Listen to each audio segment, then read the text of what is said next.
It's time for AggroChat, the official podcast of the Tales of the Aggronaut blog and stalwart gaming community, where we talk about stuff and things, and the stuff about the things, and sometimes gaming. I'm Belgast, and let's start the show. Hey folks, it's that time again, time for another episode of AggroChat. This is episode 292. Tonight I'm joined by Emo. Hello. Ashgar. Hi. Kodra. Hello. Tam. Hello. And Thalen. Hello.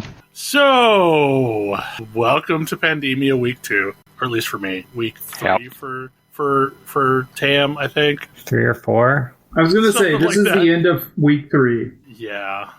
For those of us in flyover country, it's been a just week. Now getting real. Yep. Let's see, when's the last time I was in my office? March 2nd. Man. I was exceptionally happy today that I got a grocery pickup slot for Monday evening, because that is a thing now. Yep. But anyway, like one of the benefits of being shut in is apparently we play a lot of video games during that time, and we have a bunch of topics on the show. The first one I will get kicked off because it's going to be a really short topic, because in the grand scheme of things, I've not spent that much time with it. But Doom Eternal came out Friday. Doom Eternal's a really good game.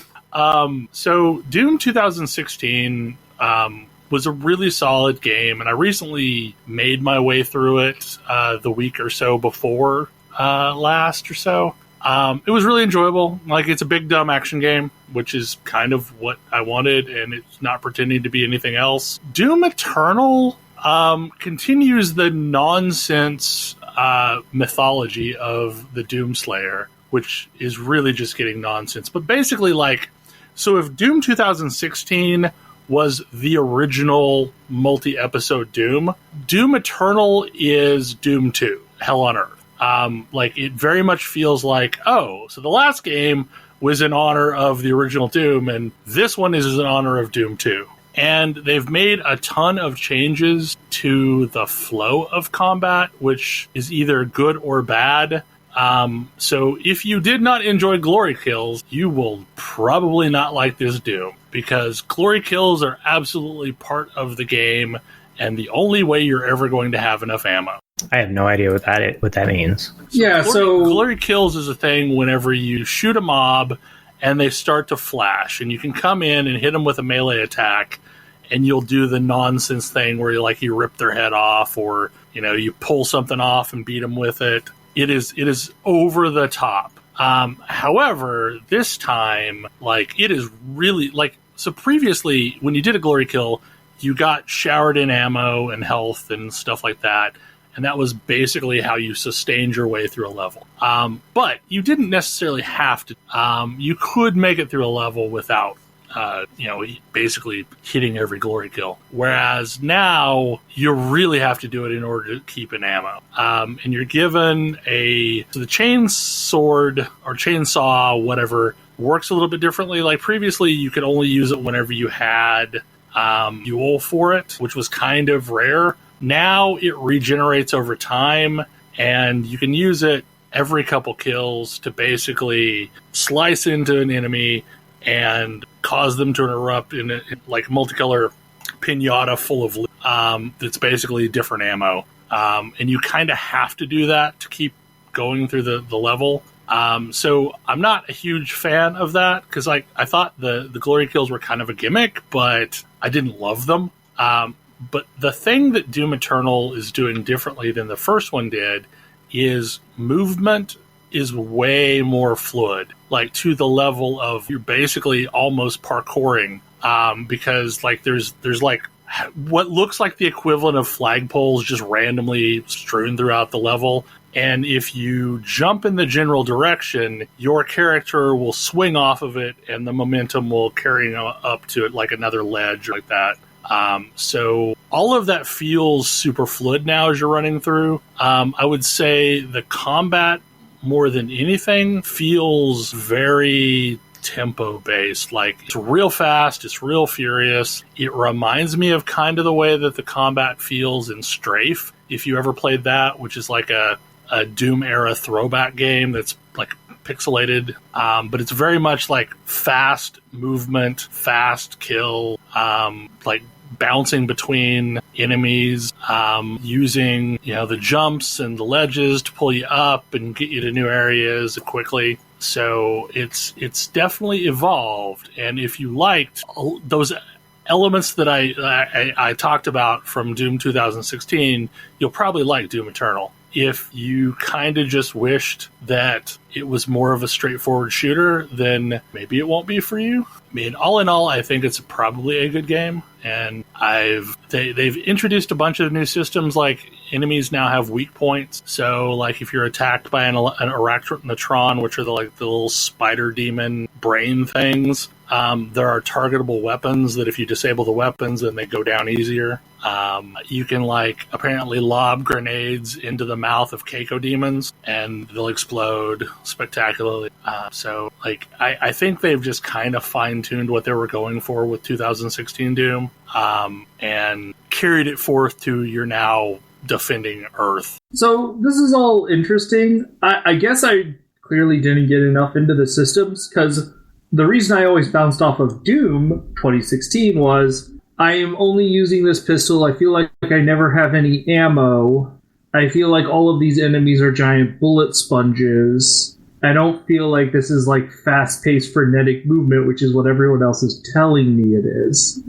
Yeah, it's basically the piece that you were missing was the glory kill. That's annoying. Anytime the mob flashes, you can run up and hit your melee attack, and you'll do a little animation, and boom, you've got ammo and armor and health and what you basically need to keep going. The one thing that's different is the glory kills in Doom 2016 were just very gory. Now they're kind of slapstick. It is less gore and more cartoony when you take somebody out. So if you do a glory kill on a zombie, you may basically bash their head in so that their head literally cartoon goes down into their body. That's a weird aesthetic to go after, but all right. It's a thing. It's bizarre, but it is a thing. So it's the problem is okay, so the issue that you had with Doom 2016 of never having anything but your pistol, that is more noticeable in this game. And the thing I don't love about Halo, where I'm constantly having to just pick up random weapons and use them, I feel like I have the same problem with Doom Eternal, because I never get to use the weapon I want to use. I just have to use whatever has ammo. That drove me absolutely bonkers in Halo.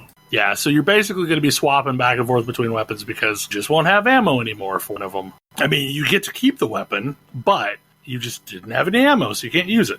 I feel like in a few months, we're going to see speedrunners figure out which weapon is the most efficient and figure out which way to get ammo for that exactly.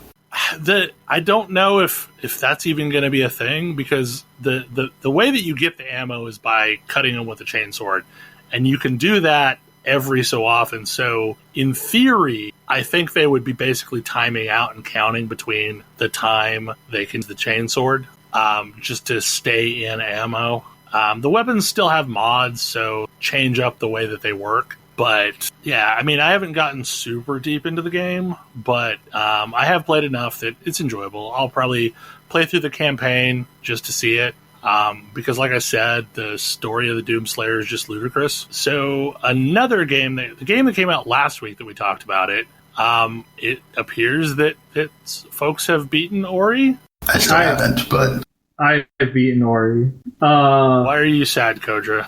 Well, Ori 1 is a game that starts off sad and then ends on, I mean, not entirely uplifting, but some of the sadness is undone. Ori 2... So I haven't beaten this game yet, but it seems to just be piling it on as I go through it. Yeah. This game's sad. This game's sad in a very, it's sad in a very epic hero way. How many sads out of 10 is? It's not all of the sads. There's some stuff you're doing that is uplifting. This game is telling a very cool story, and I love the story it tells me. It's probably an 8 sads out of 10. Okay, so that seems less sad than the original Ori. The original Ori's opening rivals the opening 10 minutes of Op. And that's saying a lot. I mean, the opening to Ori is there to be sads. I mean, if you've seen anything about Ori 2, you can see that character does actually survive to Ori 2. So, I guess there's a limited amount of impact that can have once you know that. So, was it overall a good experience? Oh, yes. Very good experience. I loved it a lot. I can't wait. This might be better than Hollow Knight, but this is also this studio's second entry, and I'm looking forward to Silksong now. I'm not 100% sold better than Hollow Knight, but this game's real darn good. Sometimes sophomore efforts are really good. I find it, so combat in Ori is really good, but the first Ori didn't have boss fights, and the boss fights in this game are not great. I guess that's fair. The boss fights are not inspiring. I did not have to take 2 attempts on any of the bosses, I think. Oh, I did. The stupid one that you have to fight the second part underwater, I did. Oh, yeah, I did have to do that. Forgot about that one. But yeah, mostly the bosses are less... Everything about your character is super interesting, and everything about the world is less interesting than Hollow Knight. The story they're telling, the way your character moves, the abilities your character gets are all super cool. The bosses, the zones are less awesome. Maybe during Life in Pandemia, I will actually buckle down and beat Hollow Knight so that I can fully understand how good of a game that is. It did not grab me the way that I thought it would. So, another thing that has happened, not really fully talked about, is the Final Fantasy VII demo, or Final Fantasy VII Remake Demo. I feel like that's really important, is the remake part. Yeah, I don't know who all has played it. Is there anyone that hasn't played it? No, I haven't, but I'm not worried about spoilers. Before it comes out. Yeah, also that. I mean, there's really no they did change things. They changed things a little bit. Yeah, so I wasn't going to play this, and then Pandemic. So I played it. It's pretty short. It's real good. I'm ready for this game. It feels like they iterated real cleanly on FF15's combat, because FF15's combat, I thought with the right skills, taking in the right tree, was very good. And this feels like the good parts of FF15's combat with Crisis Core. It honestly feels like I'm playing Crisis Core. And Crisis Core had a really great combat system, a criminally underrated good combat system. And this feels like that and is pretty great. Barrett feels kind of weightless is my only complaint. Yeah, that's true. I guess I didn't really think about it either, but I suppose once you mention it, it does seem like he should have felt a little, I don't know, heavier, clunkier somehow. Yeah, which is in fairness, Barrett in the original game he was not your heavy hitter. That wasn't really what he did. He was the utility guy, and he fills that same role here. I mean, I guess you don't have Vincent to find out if that's going to be him. Yeah, but it is an incredibly clean re-envisioning of FF7. It's super recognizable. A whole bunch of the pieces are super recognizable from the original, down to camera angles and shots. But then it also all flows. It's not it's because you're not walking from one screen to another screen. It actually the camera follows you as you go over here, but then it connects to this thing that doesn't seem like it should make any sense, but it does. Actually, I was chatting with Kodra yesterday, which this is absolutely a tangent, but I promise you it makes sense. I've been doing the Jabba the Hutt's palace content in Star Wars Galaxies. Promising it makes sense is a better guarantee that people normally get. It's fair. But Jabba the Hutt's palace in Galaxies. Somebody very clearly watched every scene that has Jabba's palace in it and shot for shot analyzed it in excruciating detail so that it's as screen accurate as possible, to the point where you can be like, oh, because such and such character entered from this angle, we know that this and this have to be this way, and because Luke fell through this hole here, this has to be directly atop it, and so on. And the end result is, yes, there's a whole bunch of screen-accurate shots, but the actual layout of the palace is an absolute disaster. Like, it makes no sense whatsoever. Because no one ever actually planned on constructing that in its entirety. It's just a bunch of... Yeah. Right.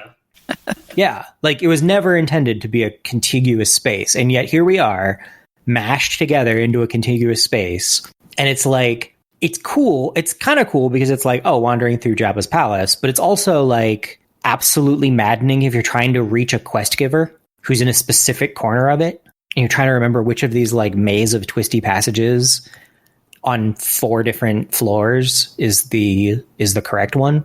But the FF7 remake does the same thing, where in a bunch of places it's shot for shot recreating the scenes from the original, but in a way that makes sense and flows sensibly, which is really cool to see. Space. Yeah, because I never really got, like, I remember playing the original, I never really got like, okay, so you get off the train and then you run into a power reactor and climb down a bunch of stuff and are jumping around for some reason. And it's like, oh, when you see it, it all kind of flows together in a way that makes some amount of sense. But it also makes me think that, like, probably they had originally designed out the entire building. Maybe? Or at least have some concept art or something.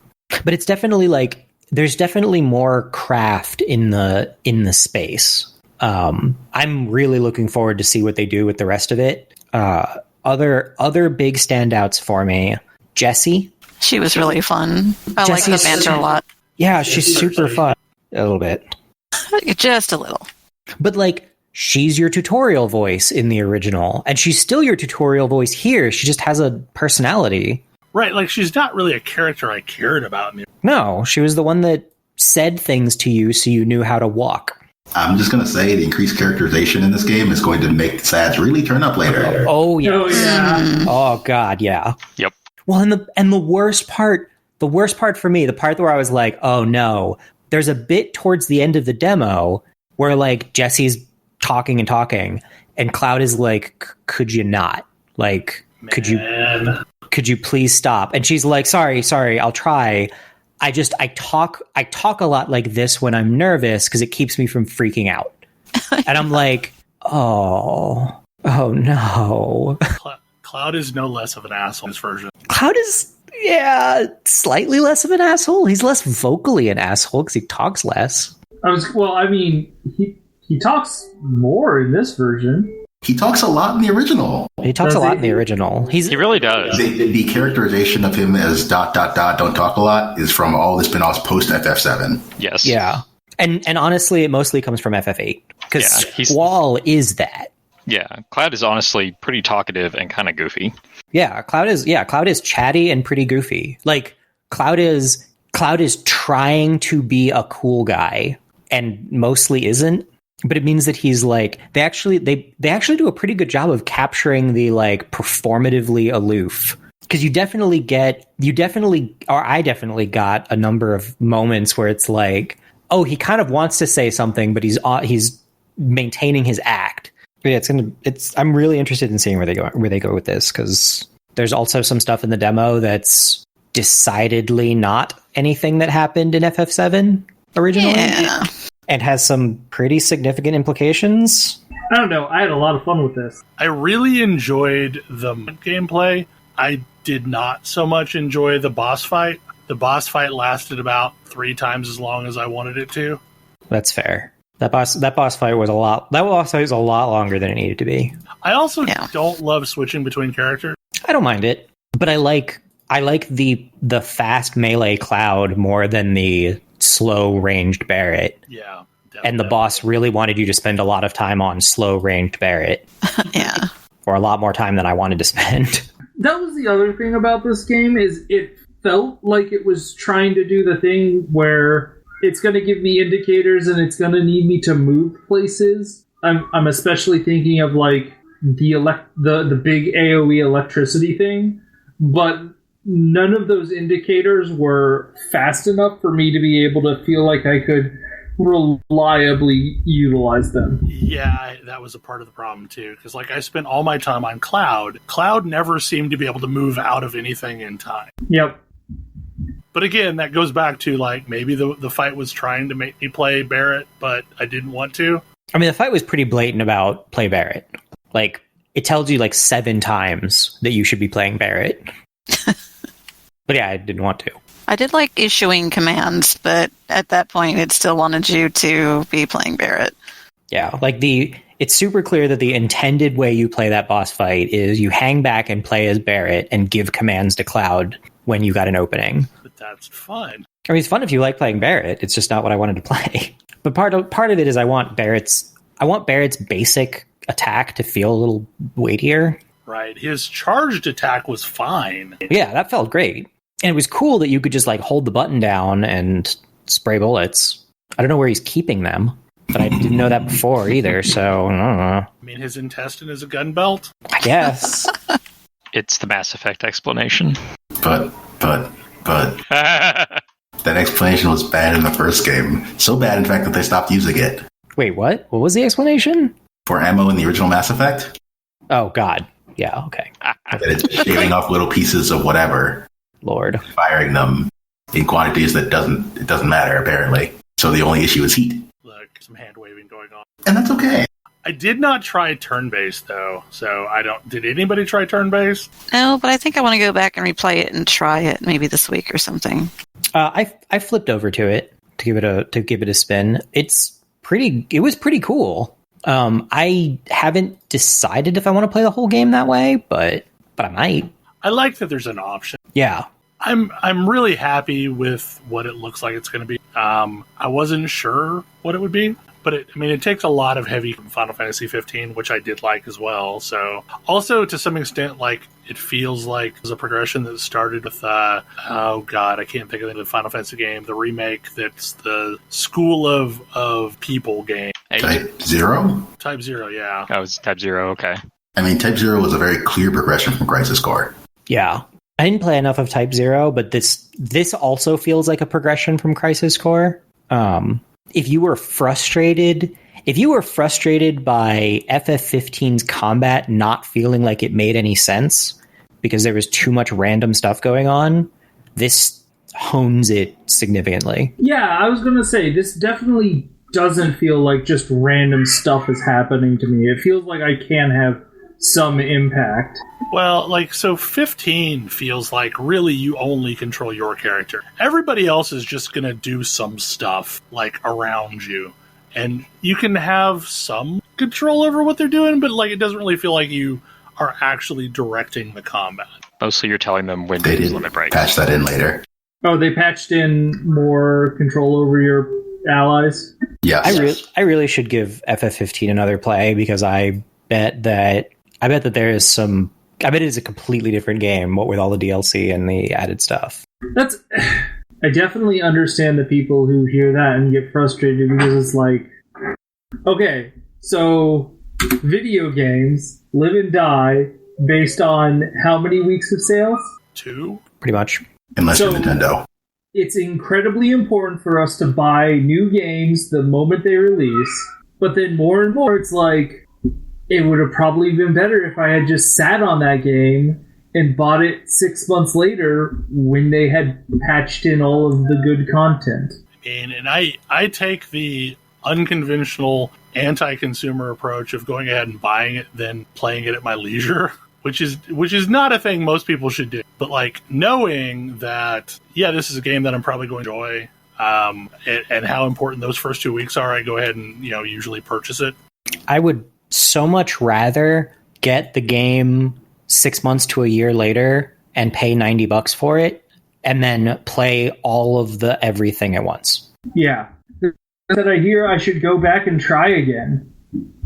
But I have a bad first impression of them because they were not good when they got released. That being said, there are relatively few games where I would say that the DLC is like massively transformative, or like the post-launch content is massively transformative. I mean, I hear that is true for No Man's Sky. It is absolute for No Man's Sky. No Man's Sky today is a vastly different game than the release. That's fair. It's probably more noticeable because I feel like the games that are most likely to get a whole bunch of like improved systems and DLC and content are the ones that also are like big RPGs. Yeah. And so it's like, it is a lot easier to hop back and try the new thing in the Hades versus, oh, there's 20 more hours of content in this 140-hour game. Yeah, like for similar reasons, I've never gone back and played the DLC content in Horizon Zero Dawn. Yeah, in a similar because I don't even know how it connects in, and I feel like probably I'd be better served just to play for start. Now, I will do that when it comes out on PC, but like I do feel like games like Mass Effect 2, for example, is a big... Like, there was tons of DLC for Mass Effect. That's definitely true. It was better to play after all of that was out, because it just kind of seamlessly weaves into the main game. Mass Effect 3 is the same way. For Mass Effect 2, isn't it? Oh, there's one DLC I never played because it didn't do that. It literally takes place after you finish Mass Effect 2. Both Mass Effect 2 and 3 stand out for me as that. Yeah, I keep thinking maybe during my time in Pandemia that I will start the entire Mass Effect franchise, because the last time I played 3 was pretty fresh, and I'd kind of like to play through that again with all the DLC. There is one there's a decent amount of good DLC for Mass Effect 3. There is one piece of DLC that by itself is like transformative. You're referring to the Citadel DLC? Yep. Oh, that one's so good. It's so good. Is that the one? It's the game's true ending. Cough, cough. Okay. I don't actually remember that one. Chances are very good you last played before it came out. Yeah. Oh, wild. So that's not the one that has Liara in it? Or is it? That has what in it? Liara? You might be thinking of Shadow Broker from Mass Effect 2. Oh, yes. Liara's in your main party in Mass Effect 3. Shadow Broker is one of the best DLC I've played in a RPG. Oh, yeah. Oh, Citadel's better. Citadel is the Mass Effect 3 DLC? Yeah. Interesting. That tries to give some closure to the game? So this doesn't really spoil anything. The premise of the Citadel DLC is you and all your friends get together for a big party before the end. Like, it's your last R&R. Neat. It's real good. Like, I've never played through as FemShep, and I need to do that at some point. Highly recommended for the better voice acting, if nothing else. Mm-hmm. So, another demo that came out this past Trials of Mana, and it is a freaking great game. And apparently I chose the wrong combination of characters, Ash. I mean, there is no wrong combination of characters, but you didn't pick the werewolf, so... I picked the wrong combination of characters. Like, so far the werewolves seem like assholes. Kevin isn't an asshole, though. No, Kevin is a sweet bumbling idiot. I thought you normally didn't like those. No, like okay, so there's a certain specific type that doesn't bother me. Like, the Corso rigs of the world can just get bent. Whereas your lovable idiot friend in Persona Ryuji. Not in 4. I'm sorry. And 4, that'd be Yosuke. Yosuke. So, I like him just fine. He does not bother me. So you want your sidekick characters to be entirely incompetent. I mean, probably. I don't know.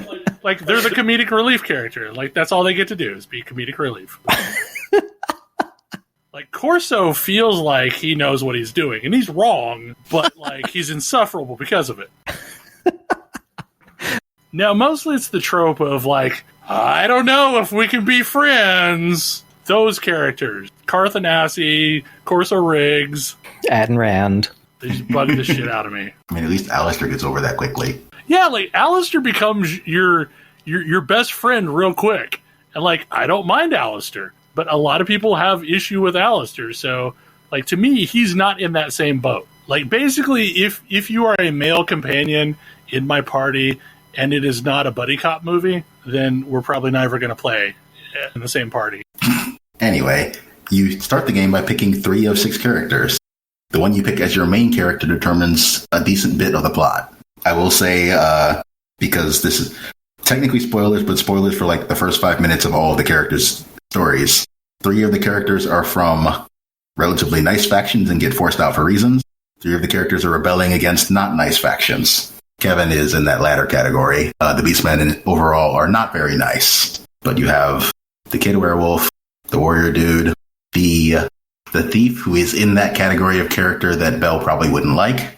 I don't know if you've met Hawkeye or not. No, he did seem like a character I would care about. Then there is Charlotte, the half-elf priest who talks in the most annoying voice possible. She's got a speech impediment. They wanted to cast her as though she were really young, and I guess she technically is, but I'm not the biggest fan of how they chose to dub her voice.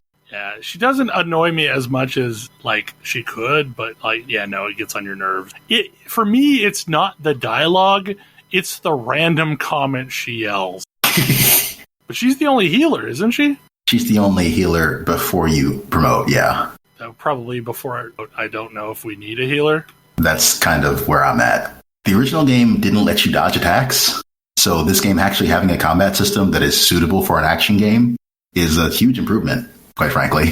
Combat-wise feels real good. Like, I mean, movement feels good, jumping, dodging. Oh, interesting. So I've been kind of listening and sort of paying attention, and I tried out the Secrets of Mana collection when that came out a little bit ago, and my reaction was, oh, this handles terrible.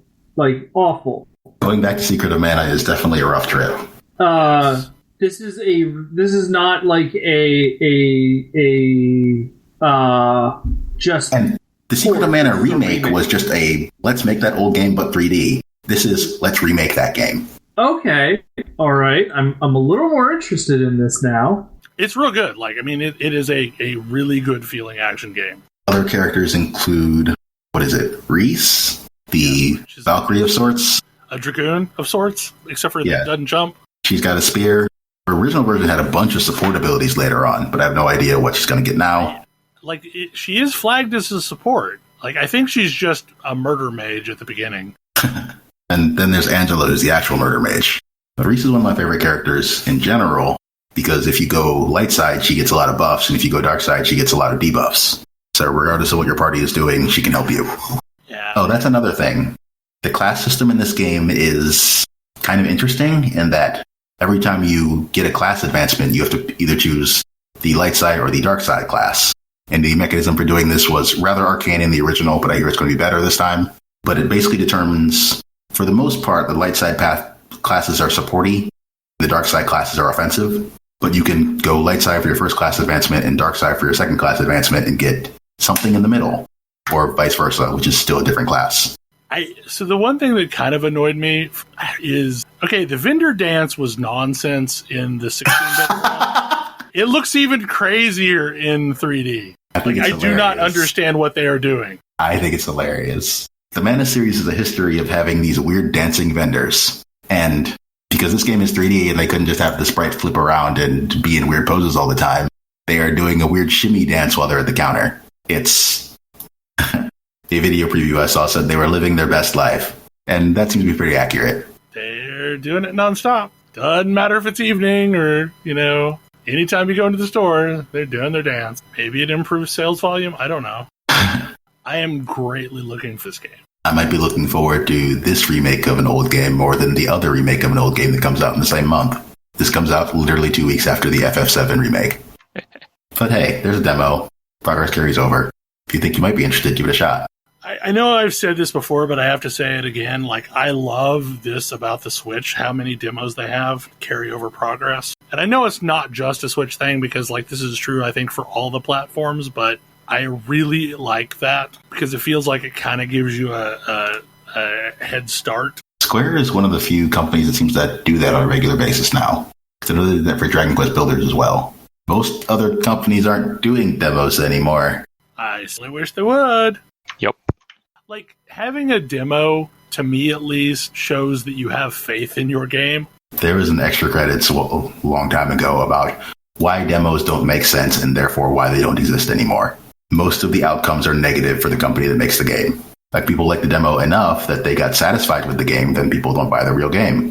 Or if people don't like the demo, then they don't buy your game. Yeah, it's super surprising to me to see that demos are happening again.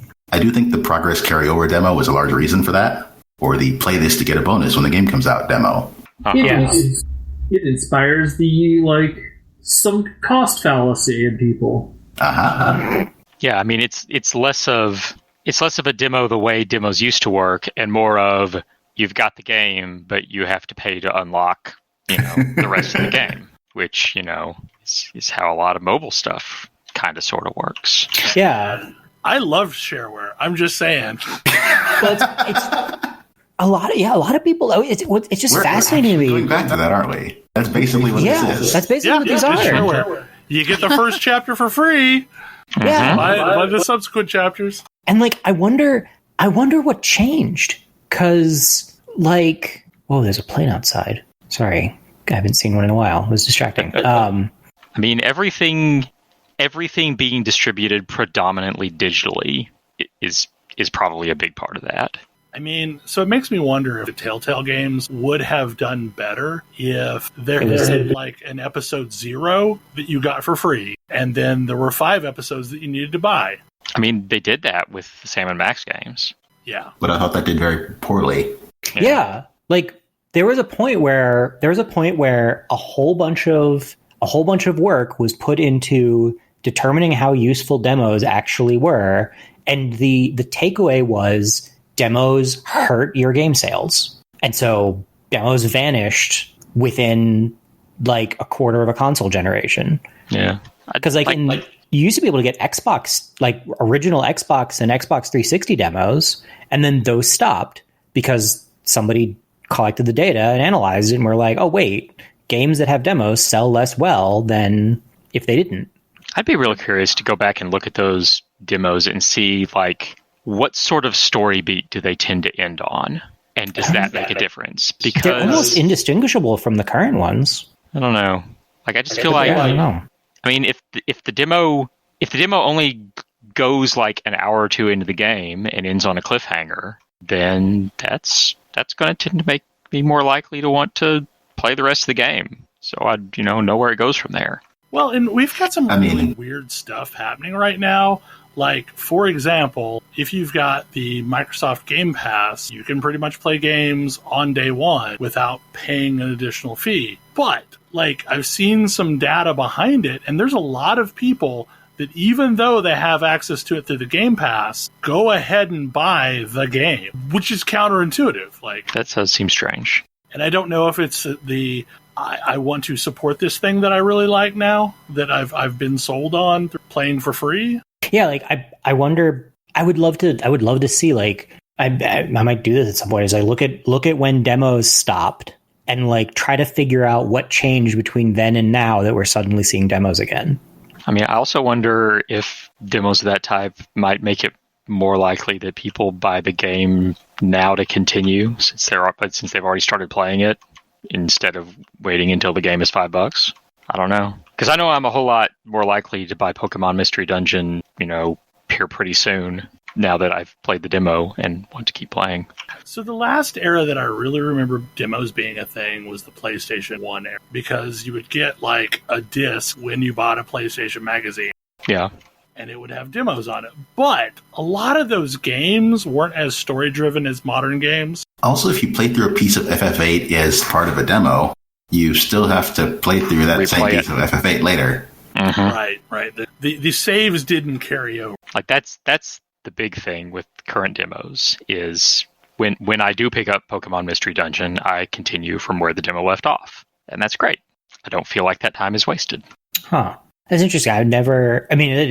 I've played demos and I've always been excited to play through that section again in context, whatever the section might be. Yeah, I definitely much prefer being able to just pick up from where I left off and keep going.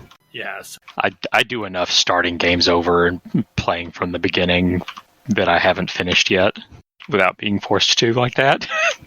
If I do that thing, I want to do it by my own choice. But I do almost universally not having carryover. Yeah, that was the thing that died when games stopped being on floppies and shareware stopped being a thing. Yeah. Yeah, basically, once the demos were entirely separate from the game instead of the game with stuff, locked behind a code or whatever. I will say I didn't unlock a lot of shareware because during that era of my life, I didn't have a credit card. Were that a thing, as an adult, I probably shareware copies. Mm-hmm. I eventually bought them when I could get a physical copy, but I didn't own the first several episodes of Doom until I boxed it all up with. But I did own Doom 2 on day one because in a box. I only ever got to play the first chapter of Duke Nukem 2. I played it a lot though. Yeah, I remember playing and replaying the first chapter of things, and like Bell, not being able to get the rest because I didn't have a credit card. Same. I mean, I didn't even have the internet, so most of those early games I purchased on disc at a local book, and they basically charged, the price of a disc, and that was it. Anyway, I approve of demos existing now, and I approve of them allowing us to continue progress, and I wish more companies than Nintendo and Square were doing it, because that seems to be the two main that are doing it. I mean, hopefully if it does work well for them, hopefully other companies will see that and start doing it as well. But I mean, I would think it's a selling point because now when you pick up a Switch, there's a ton of games you can just download the demo right away. And I'll use that as a segue. A cultural phenomenon happened this week. You mean Doom Eternal? Wait, we already went over that one. I am playing my very first actual Animal Crossing game. Yes, I saw you on Twitter, Bell, asking how to advance the day. This seems like a poor design choice. This is a hardcore game for hardcore gamers. Someone replied immediately, "Oh, you just take your machine offline and advance your clock." I mean, that was how you did it if you wanted to be a cheater and make Mr. Rossetti yell at you. I was going to say, doesn't that make Mr. Rossetti yell at you? I don't think he exists anymore. No, he was fired. All right, because this game autosaves all the time. Yeah. No, there's apparently that was a thing. Mr. Rossetti was literally fired. That's hilarious. Mr. Rossetti scared children. I mean, he was pretty scary. He got very angry. I guess he was patched out of New Leaf at some point. That's hilarious. Yeah, and you basically, apparently in New Leaf, you have to choose whether or not to rehire him. I've never played an Animal Crossing game. It's largely been this cultural thing that I didn't quite understand, but oh my god, do I love this game. It is so charming. Yay. I had the weirdest thing happen today. I had an impromptu fruit exchange happen on my island, and I went AFK, and while I was AFK, people were showing up, and I left a ton of apples on right by the airport. And I opened up my game, and I was like, I've got apples, come get them if you want them. And very quickly, people would grab apples and leave other kinds of fruit. And I got all of the fruit without ever leaving my island. Also, I got the 10 visitors thing rapidly. So... yeah, that was the thing. I'm pretty sure I had about 15 visitors throughout because as soon as somebody would show up, I would get the message that somebody else was arriving. Oh yeah, I was on your island. It was absolutely... It was just nonsense. It was constant. I'm sorry, I missed that. It was just hilarious because people would show up and take some fruit, leave some fruit. I had somebody request to be best friends so she could actually plant full trees on my island. That is an experience that I've never quite had in a console game, and I am fully on board for this. It is just the right level of interactivity for online play. You just roam around, see people come on your island. The chat system is kludgy, but oh well. Yep. I kind of wish that I kind of like the chat system because it forces you to make hard decisions about how many characters you really actually want to use. I'm just amazed that the chat system allows you to actually type stuff instead of selecting pre-created stuff. It's true. Because this is Nintendo after all. I put up a bulletin board that is, in fact, hey, folks, it's that time again. Time for another island visit. I don't think I am as progressed as I could be because I made a cardinal mistake and I broke some rocks. So I only have like 2 rocks on my island now. Oh, no. I also broke some rocks. Yeah, you should keep... Yes, if you eat fruit and then hit rocks, you will break them. Yes. Each fruit gives you 1 charge of rock breaking / tree digging, where you can dig up an entire tree to replant it. And this is bad? Yes, because normally rocks, normally you can hit the rock and a piece of either stone or iron or maybe a gold nugget breaks off of it, and you get 5 of those per day from a given rock. But if you break the rock isn't there anymore. You can get 8 of those per day. From 8 per day? If you do the right thing. I mean, one of the rocks I broke had 8,000 bells in it, though, so, not too bad. That's nice. So, like, if you basically put holes behind you so you can't get knocked away, you can hit it 8 times or within a specific window. Like, I see. I have been doing the research. That's after I learned I screwed up. I didn't want to screw up again. Like, hopefully, like, I assume there's a way to cause more rocks to exist on your island. One would hope. But like, yeah. It is the reason why I don't have my 30 iron yet. Yeah. Nook tickets. Yeah, that's what I'm gonna do. Nook tickets. That's how I built up my iron. I got one island in particular that I got real lucky and came back with like 12 iron nuggets off of it. Other tip, you can plant fruit. You should maybe do this. I mean, that requires a shovel, right? It requires a shovel, so you have to get to day 2. Yeah, you need the museum tent. I guess that's true. It's not just day 2. You have to have gotten the museum tent. Yeah. I didn't turn in my 5 things until day 2, so yeah. I'm going to get museum tent on day 3. Yeah, so tomorrow you'll have your shovel. Blathers is appropriately named. He's great. He's also terrified of bugs, and it's hilarious. Yeah, I felt real bad because like all the specimens I had to turn in for like a while were just bugs. He can deal with it. Also, hermit crabs count as bugs. Apparently, so do snails. If you catch it with the net, it's a bug. That's how it works. I don't make rules. I mean, I kind of understand why hermit crabs are bugs. It doesn't necessarily bother me. Crustaceans are kind of bugs. They're sea bugs. They're just really big bugs. Like they have an exoskeleton and too many legs, so yeah. I mean, I feel like Grace would be sad at us calling them bugs.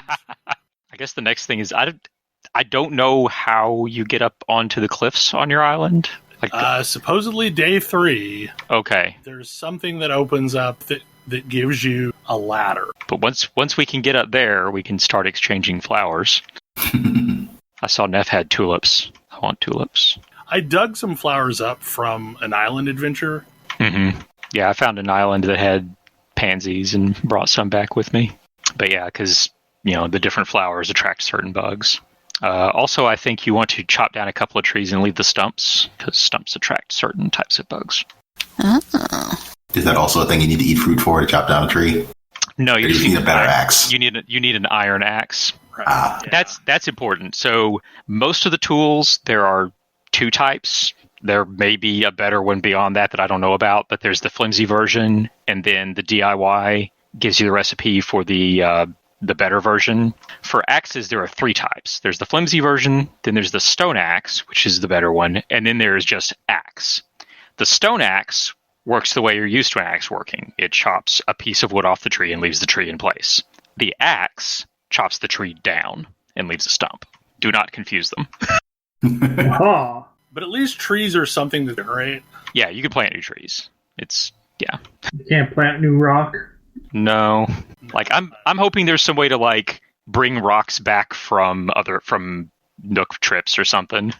I have not gotten that far into this game.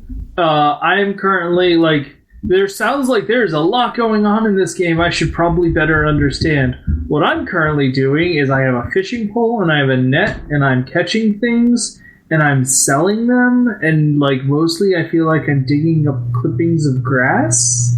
Have you been showing your fish and or bugs to Tom Nook? Yes. I had not. Yes, you need to show him five critters. That's the first thing he asked you to do. Yeah.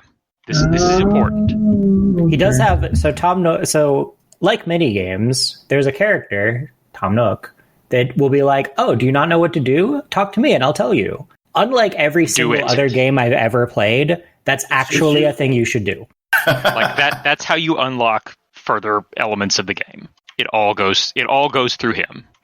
You're like, "Oh, what should I do?" And he's like, "This thing." And it turns out you should do that thing. But yeah, the first thing you need to do is show him 5 bugs or fish, and once you have shown him the fifth one, he'll have you place decide on the location for the museum, and then the following day the museum tent will appear, and that's when you get the shovel and the vaulting pole and can continue along that path. How many days do I have to wait?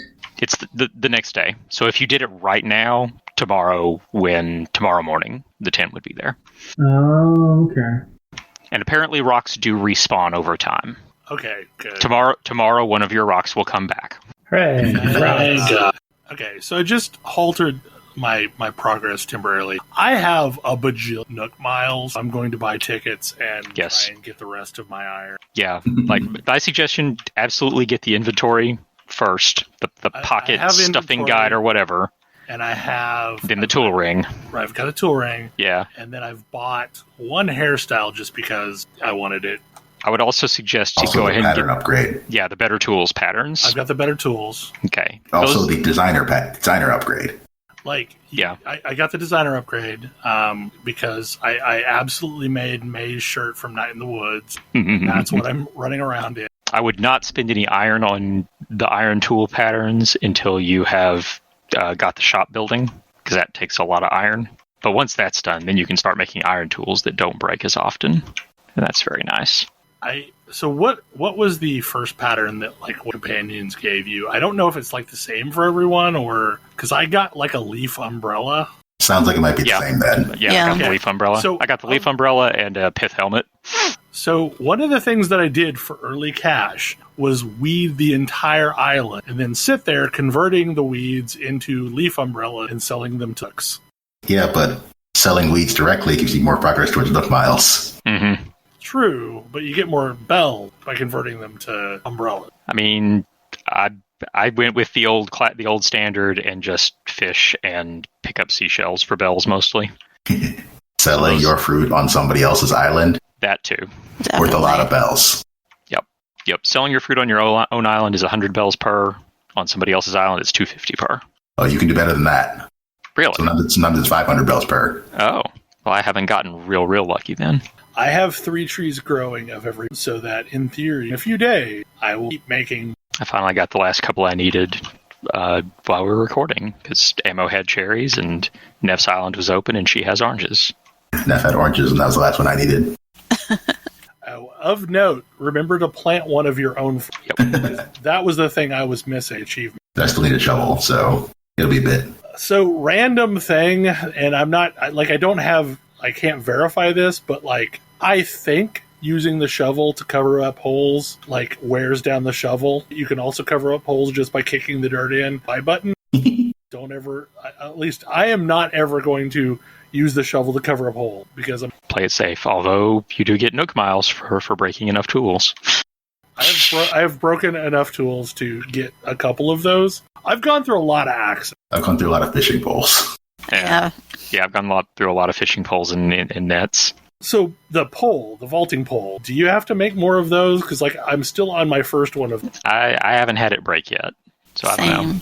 It would be unfortunate if it broke when you were not on, Yeah, it seems like it must be impossible to break, although maybe if it breaks when you're on the other side, you got it. That's what the rescue's for. Yeah.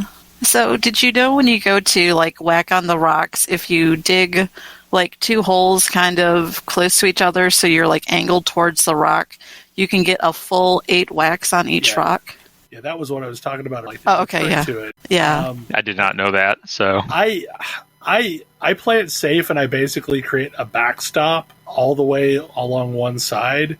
That way, if I get bounced to any sides, it doesn't really matter. But, like, the thing you do is probably the actual correct option of boxing in a single corner. Yeah. I haven't. The only time that I've had it, like, almost mess up is when I was a little too close, and, like, I didn't get my 8th item. It was, like, it would have landed in the spot where I think eye was or a weed was or something. So you have to make sure everything's clear. Yeah, you can be in an item where a thing will like land there, but if there's a weed around the base of the item or there's a stone, you're basically robbing yourself of an item. Right. It doesn't seem to work for trees though. Like I can only ever seem to get items off of. Yeah, I've only had it work with rocks where you get more than 3 items. Yeah, and also like Ash alluded to this, but each day one of your rocks on your island is going to produce coins and bags of cash instead of stone. Oh, I didn't actually know that. I just knew that when I broke one, I got a bunch of bells out of it.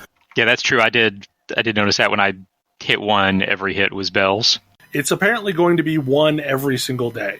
Okay. So if you do all your rocks every single day, then in theory, one of them is just going to be a cash payout. Okay, so that'll be on top of the glowing spot that is buried treasure each day as well. Right, exactly, yeah. Supposedly, buried treasure is a thing every day. Supposedly, message in a bottle a day. I've gotten 3 presents today. I don't know how many of those you. I know classically one artifact, one new that was artifacts / fossils, and now I guess it's just fossils. But so classically, 1 fossil spawned per day, up to I forget how many total you could have on the island at once. Well, and there's fossils that I can see that I can't get to because they're up on the higher tier. Yeah, but I know in the original it was that one would spawn per day and up to I want to say maybe 3 total. Thing that I didn't realize for a while on the first day and felt kind of dumb about. If you shake trees, more sticks will fall down out of them. Yeah, I didn't realize that for a while either. Yeah. Sometimes other things will fall down out of them. Sometimes it's furniture. But mostly you don't want those things. Sometimes it's wasps. But yeah, somebody puts furniture in the trees, and there are no miles for shaking furniture down out of trees. So I am curious. I haven't gotten that far into the game, obviously. Does it feel like Tom Nook did not put you in as much debt as you would have imagined? Oh, you'll get there. Wait until the second one. There are stages. Hey, at least this time he asks you before he puts you into debt again. In the original game, when you paid off the first one, he immediately upgraded your house without, like, you didn't get a choice. It's like, oh, I'm going to upgrade your house now. Now you owe me more bells. Like, okay, so for years I have seen the memes about like this horrible landlord, and like really he's fine. Like so maybe he does a lot of stuff and charges you for it that you didn't maybe ask for, like phones and such. But for the most part, like he's fine. Like he doesn't care when you pay off. The currency is, you get the currency for doing financing an extremely lax repayment plan. Yes. And you're getting the currency for what you would be doing anyway. So, whatever. Like, he doesn't seem to care that I'm spending my bells with his son instead of by paying his debt off. I mean, you're still spending your bells with his company. Well, that you're getting all these bells by selling his son garbage. I mean, he does at least comment on that. He claims that it doesn't seem to make a lot of business sense, but whatever. It's been his business model from the beginning, so he's one to talk. I mean, honestly, presumably Tom Nooks owns this island. Yep. So in some way, if you're pulling up weeds, then that is a project to beautify his island. Yep. And he's giving you his stupid fake currency. He's paying you in script. We're working in the company store. You live in a company town. Company island. That's Animal Crossing for you from the beginning. You welcome to a company town. It's a cute and adorable company town with cute animals to live alongside you. But still, speaking of whom, I really want to get to the point that I can like start kicking people off of my island.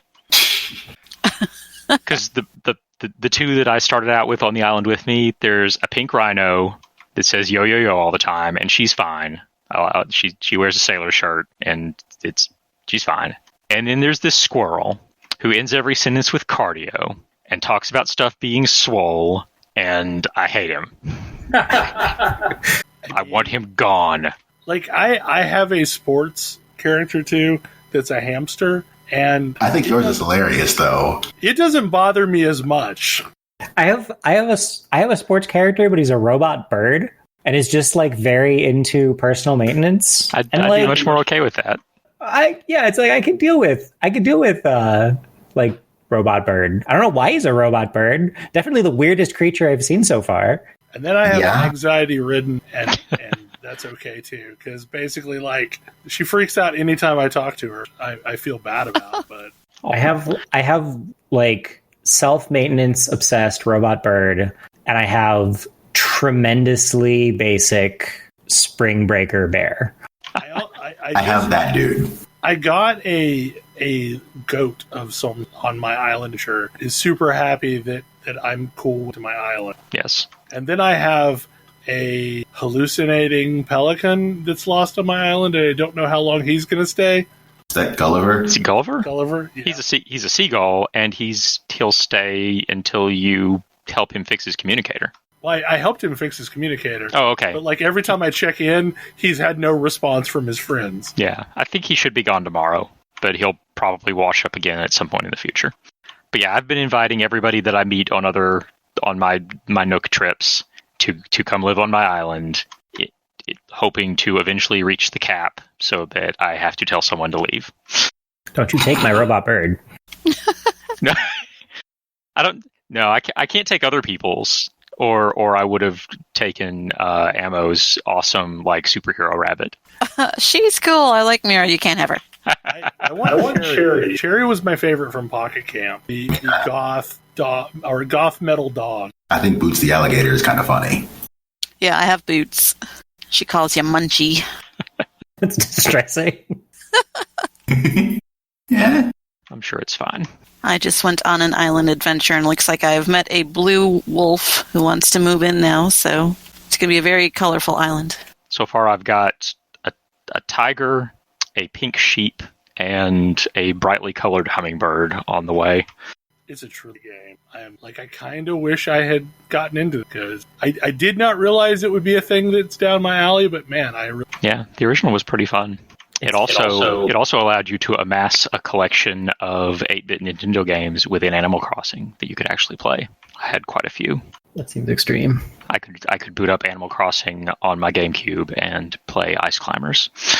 I like it's delightfully pointless. It's like non-adventure mode Minecraft.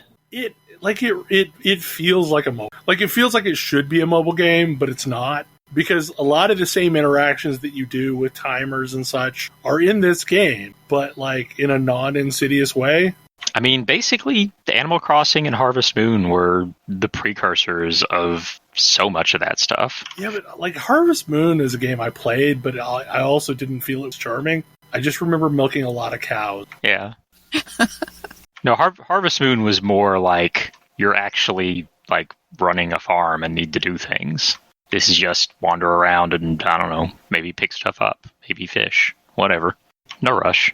I like how cheerful it is. It's just nice and silly and fun, and you have people come to your island and you share fruit and stuff, and it's all good. Yeah, like tonight I've been watching as people say on Twitter and I have a small stockpile, and I'll run over and drop a couple off and move on with life, because I helped someone else get to their full. And I guess that's the thing, is like I expected this mostly to be a single player experience, but it has been not a single player experience. And my God, is my entire friends list playing this game.